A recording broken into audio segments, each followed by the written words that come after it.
Градът се събужда с ръмжене лениво и всичко изглежда познато и криво. Поредната сутрин, една от безброй, загубена в забързания людски рой. Но нещо във въздуха днес е различно, нещо се буди красиво, магично.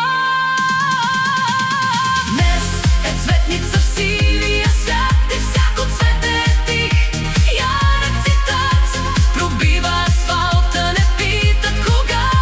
За всички с душа от цветя и трева, за всяка роза, за всяка невена, за всяка душа в този град съхранена.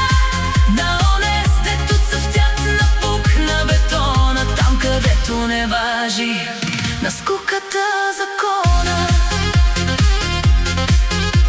Една Маргарита в трамвая се смее, усмивката й като слънце грее, а цветанците на Ника под мустак, докато чака на поредния знак. Те носят си името не като бреме, а като тайна дошла с ново време. Те знаят, че корен в тях е дълбок, по-силен от всеки панелен блок.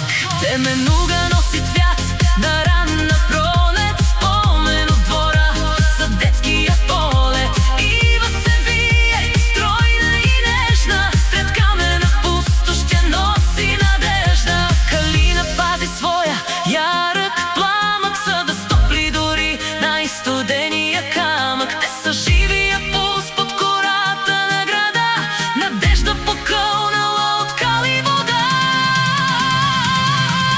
Днес е цветница в сивия свят и всяко цвете е тих, ярък цитат пробива асфалта, не пита кога.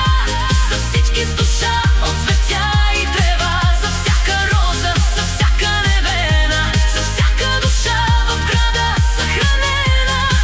На онез, дето цъфтят напук на бетона, там където не важи на скуката закона.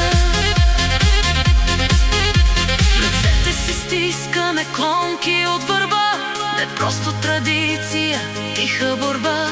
Напомняне крехко, че в нас има сила.